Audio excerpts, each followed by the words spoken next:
नखरे। बिमला निवास को शंभूनाथ जी ने बहुत दिल से बनवाया था और नाम अपनी जीवन संगिनी बिमला के नाम पर रखा था, जिन्होंने जिंदगी के सारे उतार चढ़ाव में, सारी जिम्मेदारियों में हमेशा कंधे से कंधा मिलाकर साथ दिया। उनके 4 बच्चे थे, 3 बेटे और 1 बेटी। सभी के विवाह में बिमला जी ने अपने हिसाब से किए थे, पर सबसे छोटे बेटे ने अपनी कॉलेज की फ्रेंड से शादी की इच्छा जताई और बिमला जी सोच विचार करके तैयार हो गईं। कशिश और मोहिनी उनकी बड़ी और मंझली बहू थी और अब तीसरी पिंकी, जो कि एक मल्टीनेशनल कंपनी में काम करती थी। यही बात कशिश और मंझली को समझ नहीं आ रही थी। मुंह दिखाई की रस्म चल रही थी तो कशिश अपनी देवरानी से बोली, मोहिनी जी, ये मम्मी जी को हुआ क्या है? कैसे देवर जी की पसंद की बहू बनाकर लाने को तैयार हो गईं, और वो भी नौकरी वाली? भाभी, मुझे कुछ समझ नहीं आ रहा। कहाँ तो हम पर इतनी रोक टोक करती हैं और यह महारानी रोजाना घर से बाहर जाएगी। इसका मतलब तो यह हुआ भाभी कि हमें इसकी भी नौकरी बजानी होगी। अफसोस करती हुई मोहिनी बोली, मैं तो करूँगी नहीं नौकरी इसकी। और वैसे भी मोहिनी, हम दोनों इसकी जेठानी हैं, रौब तो रखना होगा, वरना हमें तो कच्चा खा जाएगी ये।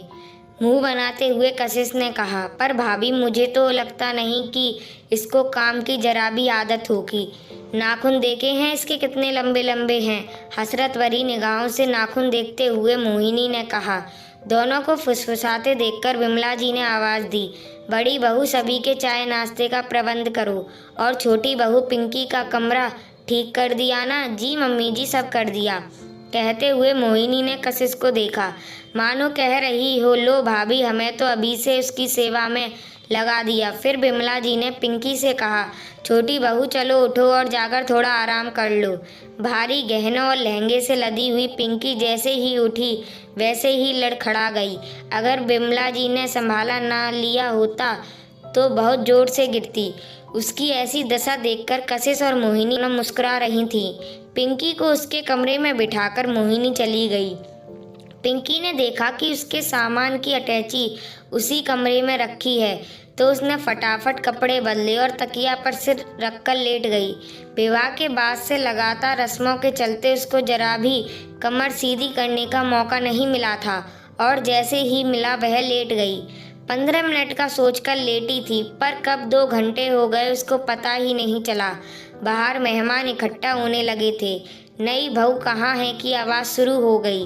बिमला जी ने कशिश से कहा, बड़ी बहू, मैंने तुम्हें कहा था छोटी बहू को ले आओ बुलाकर, तुम लाई क्यों नहीं? कशिश ने जानबूझकर मेहमानों को सुनाते हुए थोड़ा तेज आवाज़ में कहा, मम्मी जी, मैं तो कब से बुला रही थी, पर वह महारानी जी तो खर्राटे भरकर गहरी नींद में हैं। बिमला जी ने बात संभालते हुए कहा, रस्मों से थक गई होगी, जाओ दोबारा बुलाकर ले आओ।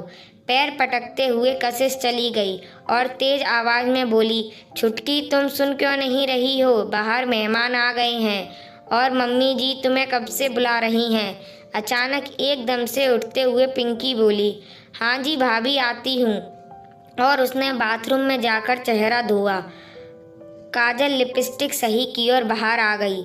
उसको ऐसे देखकर बिमला जी थोड़ा नाराज हुई और बोली, शादी का जोड़ा उतारने से पहले एक बार मुझसे पूछ तो लेती छोटी बहू। खैर बैठो, सिर गुंथी की रस्म करनी है। ननद ने सिर गुंथी की रस्म करते हुए कहा, भाभी, नेक बड़ा सा लूँगी आपसे तो मैं, आखिरकार आप नौकरी करती हो। दोनों बड़ी भाभियों से मैंने कुछ नहीं मांगा था।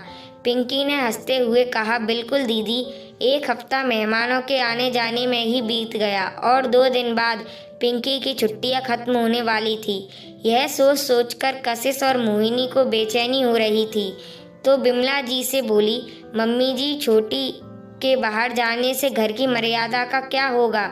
सुनकर बिमला जी को भी अच्छा नहीं लगा, पर बेटे की पसंद के आगे मजबूर थी। 2 दिन बाद पिंकी जल्दी उठी, नाश्ता बनाया और ऑफिस के लिए तैयार हो गई। फिर बाहर आकर बिमला जी को कहा, मम्मी जी, मैंने नाश्ता बना दिया है, क्या मैं ऑफिस जा सकती हूँ? बिमला जी के कुछ कहने से पहले ही मोहिनी बोल उठी, खुशी खुशी जाओ बहन, तुम्हारे ही तो मज़े हैं। इससे पहले कि मोहिनी कुछ और कहती, बिमला जी ने उसको चुप कराते हुए पिंकी से कहा, बहू ऑफिस से आकर रसोई और बर्तन साफ करने की तुम्हारी जिम्मेदारी रहेगी। जी मम्मी जी, मुस्कुराते हुए पिंकी चली गई। इधर कशिश ने कढ़ाई से प्लेट उठाकर देखा और उसने पोहा देखकर भागी भागी बिमला जी के पास गई और बोली, मम्मी जी, ऑफिस वाली महारानी ने तो पोहा बनाया है, हम तो पराठे या कचौड़ी ही बनाते हैं नाश्ते में। बिमला जी ने कहा, बड़ी बहू, हो सकता है उसके घर में हल्का नाश्ता बनता हो, उसको मैं समझा दूंगी, अभी तुम कुछ और बना लो। बिमला जी सारे दिन सोचती रही, अब घर में कलह जल्दी शुरू होगी, कैसे बचाया जा सके घर को। इधर कशिश और मोहिनी सोच सोच कर खुश थी कि शाम को मज़ा आएगा जब छोटी महारानी बर्तन रगड़ेगी, और यही सोचते हुए दोनों ने सुबह से एक भी बर्तन साफ नहीं किया और बर्तनों का ढेर लग गया। अब दोनों को शाम का इंतज़ार था।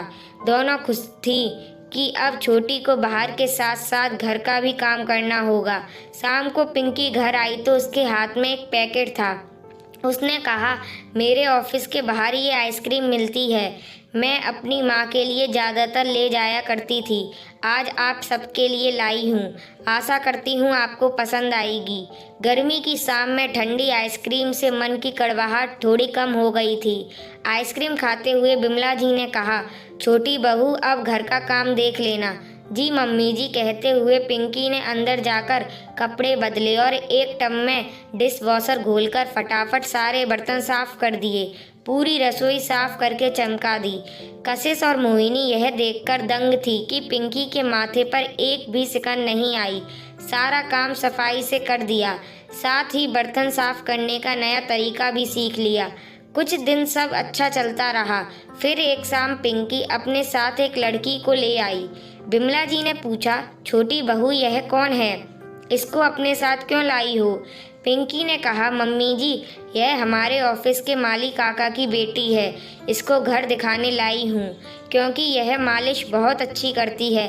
मालिश? मुझे मालिश की बिल्कुल ज़रूरत नहीं है, कभी कभी दर्द होता है तो बड़ी बहू और मंजली बहू तेल लगा देती है।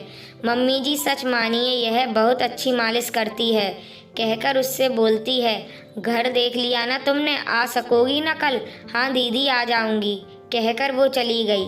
सुबह को मालिश वाली जल्दी आ गई और तेल गर्म करके जब बिमला जी के पैरों की मालिश की तब उन्हें बहुत आराम मिला। मालिश करके जब उसने झाड़ू उठाई तो बिमला जी ने पिंकी को इशारे से बुलाकर कहा, बहू, क्या अब ये सफाई का काम भी करेगी? हर महीने तनख्वाह जाएगी, क्यों खर्चा बढ़ा रही हो? पिंकी ने कहा, मम्मी जी, मैं सैलरी की बात कर लूँगी, देखिए ना, दोनों भाभियाँ सारा दिन लगी रहती हैं, जरा भी आराम का उन्हें समय ही नहीं मिलता। अब कशिश और मोहिनी के मन से सारी कटुता बह गई। उनको लगता था नौकरी वाली लड़की आएगी तो अपने नखरे दिखाएगी, उन पर रौब जमाएगी, पर ऐसा कुछ नहीं हुआ। अब तीनों मिलकर रहती, यहाँ तक कि बहुत बार तो पिंकी के हिस्से के भी सारे काम कर देती थी।